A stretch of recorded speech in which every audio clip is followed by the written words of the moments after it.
Saudações alvinegras, pessoal, esse é mais um vídeo dos meninos de fora da vila, um vídeo bastante melancólico, um vídeo bastante triste, como foi o futebol do Santos no jogo de ontem contra o Botafogo no Engenhão. O Santos perdeu de 3-0, sepultou qualquer chance de ir para a Libertadores, está garantido na Sul-Americana, mais por incompetência dos times abaixo do que pela própria competência do Santos.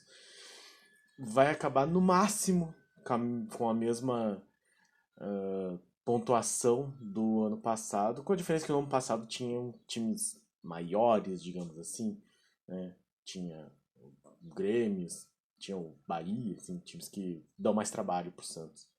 O Santos, felizmente, escapou aí do rebaixamento, mas escancara toda a falta de planejamento que existe nesse time, né? Não existe planejamento, o que existe é só a falta dele.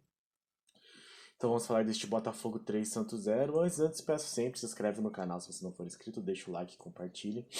Porque, porque a gente sofre junto, né? A função desse canal aqui é compartilhar do sentimento do torcedor santista, então a gente acaba sofrendo aqui junto.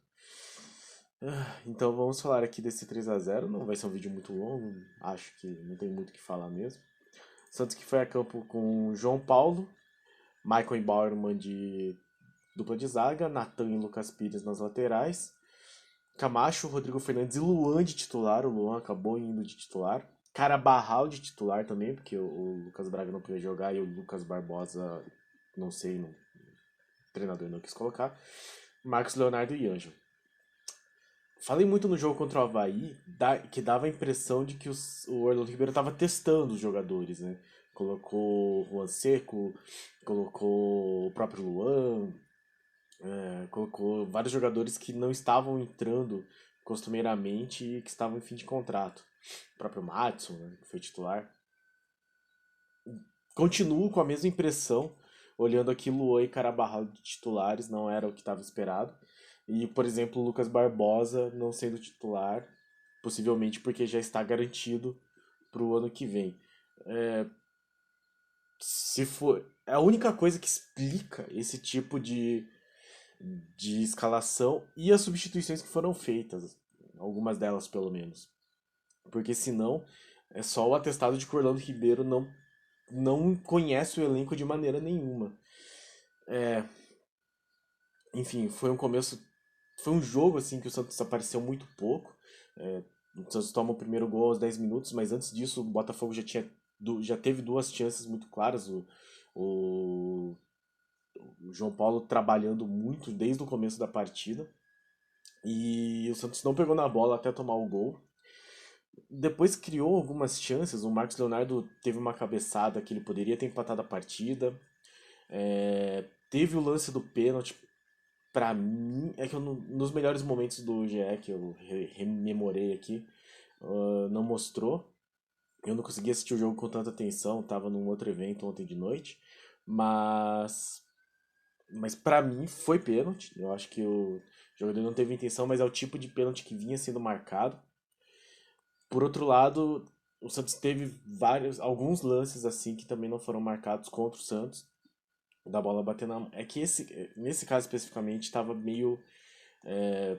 Foi mais aquele bloqueio de lance. A gente lembra que teve, sei lá, o jogo contra o Inter, se eu não me engano, que o Santos teve uma bola que bateu na mão do Bauerman, mas não era uma bola que seria em direção à jogada. De novo, acho aqui que o VAR poderia ter chamado. Talvez não tenha chamado porque confiou na decisão do árbitro, e aí fica aquela coisa. Vamos esperar para ver o áudio do VAR. Enfim, de qualquer forma, não justifica a atuação ruim do Santos. É só porque aquela coisa, né? Entre a cabeçada do Marcos Leonardo, esse pênalti marcado, ficaria 1-1, talvez o jogo mudasse, mas a verdade é que o Santos jogou realmente muito mal, errado desde a escalação. Foi pro intervalo, não teve substituições e o Botafogo seguiu tendo chances. No, no segundo tempo, o Botafogo já começou melhor. Teve uma chance antes de marcar o segundo gol, já tinha metido uma bola na trave. No primeiro tempo também já tinha metido uma bola na trave. E aos 7 minutos faz o segundo gol, já acaba com a partida mesmo. E aí, o Santos, perdendo de 2-0, faz as duas primeiras substituições, o Orlando Ribeiro. Ele tira o Carabarral e o Marcos Leonardo, e isso, tipo, foi aos 70 minutos, então 45, 55, 65, uns 25 minutos do segundo tempo. Tira o Marcos Leonardo e Carabarral para colocar Juan e Thailson. Como resposta imediata, o Santos toma o terceiro gol. Logo em seguida, praticamente ele estava entrando em campo, o Santos tomando o gol. 10 minutos depois, ele tira o Camacho e o Ângelo para colocar o Sandri e o Lucas Barbosa. E aí, no fim da partida, 42 do segundo tempo, ele tira o Rodrigo Fernandes para colocar o Johan Hull. Dá a nítida impressão que o Orlando Ribeiro não sabe o que está fazendo, ou ele quer colocar esses jogadores para justificar a presença deles no clube. Eu não consigo entender de verdade o que ele esperava em colocando Thailson e Juan. Eu acho, de verdade, sim, a impressão que dá é que ele achou que o jogo já estava perdido, então vamos colocar quem tem aqui pra gente já ter um diagnóstico melhor da situação, porque só isso justifica a entrada de Thailson, Juan e Johan Julio num jogo perdendo de 3-0. Na verdade, quando entraram o Juan e o Thailson, tava perdendo só de 2. Bom, como eu disse, esse resultado sepulta de vez as chances do Santos de se classificar. O Santos permanece com 47 pontos, pode no máximo chegar a 50, que é o mesmo número de pontos que o Santos teve no ano passado. Com a diferença que ano passado o Santos chegou na última rodada com chance de se classificar para a Libertadores, veja só. Então, sob qualquer aspecto, a temporada desse ano é pior. E aí a gente levanta aquela reflexão, né, da falta de planejamento do Santos, visando um 2023 muito mais perigoso, digamos assim. Já é um grande temor dentro da torcida santista que o Santos tenha de novo sofrido com esse campeonato.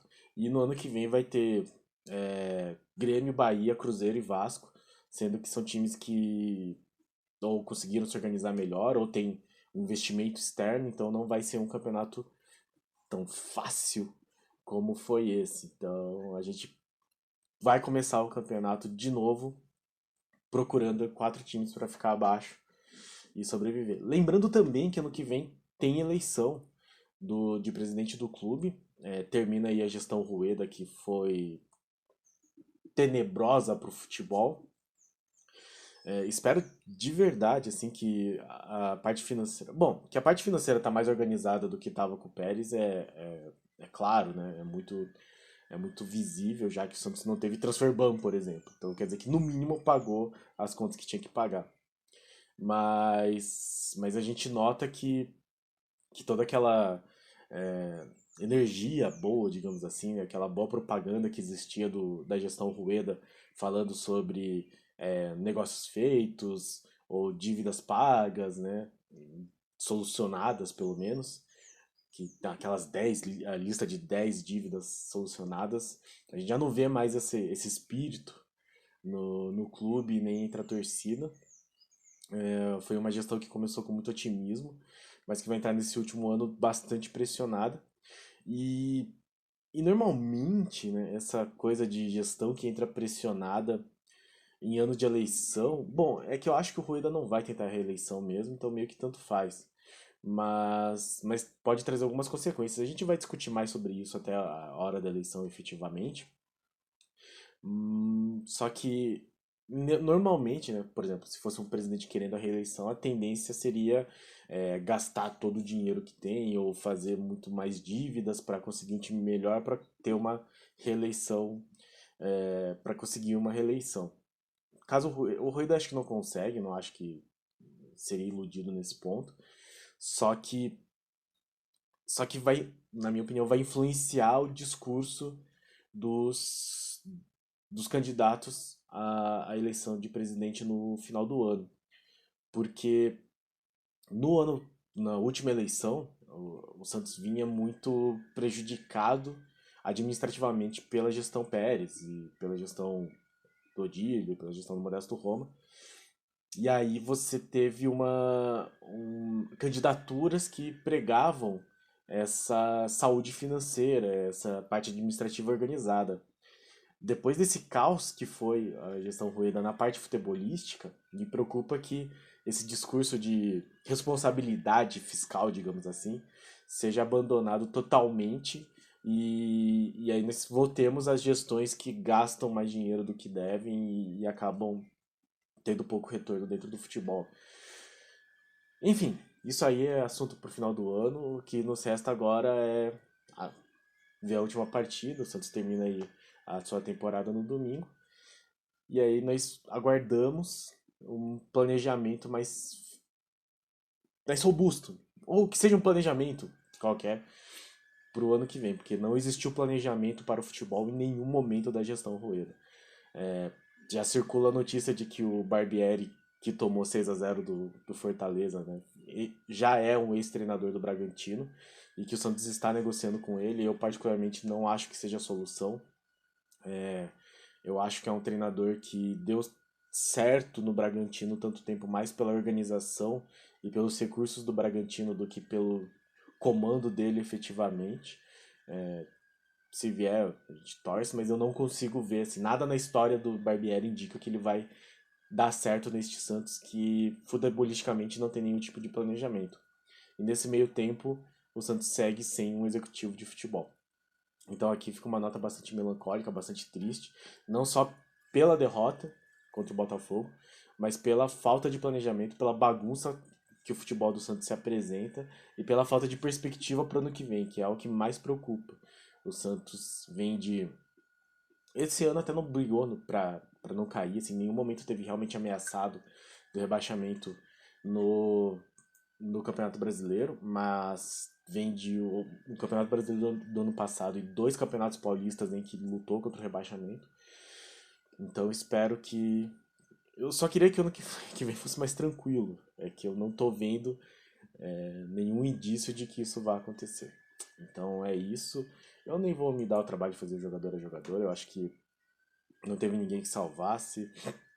Pelo menos o Ângelo tentou um pouco, mas o Marcos Leonardo também errou a finalização. O João Paulo, que pese tomar 3 gols, foi bem, mas quando você toma 3 gols não tem nem o que falar. O Bauerman conseguiu ser expulso depois de acabar a partida. Então também não joga. Já ganhou férias, já não joga o último jogo pelo Santos. Então vamos só assistir o jogo contra o Fortaleza. A princípio, se tudo der certo, estarei no estádio, fazer algum material de lá. Mas não vai ser nada muito otimista, não vai ser nada muito feliz. Não esperem muito amor por parte da torcida do Santos nessa última partida contra o Fortaleza na Vila Belmiro. Certo, pessoal? Então esse foi o nosso vídeo. Muito obrigado a todos que assistiram o vídeo.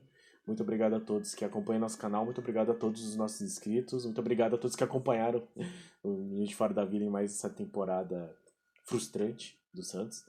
E no mais, se inscrevam, deixem um like, compartilhem, comentem aí, despejem toda a sua frustração e seguiremos no canal. Vamos tentar fazer materiais diferentes aí durante esse grande intervalo que terá de Jogos do Santos. Obrigado a todos mais uma vez e pra cima deles, por mais difícil que seja.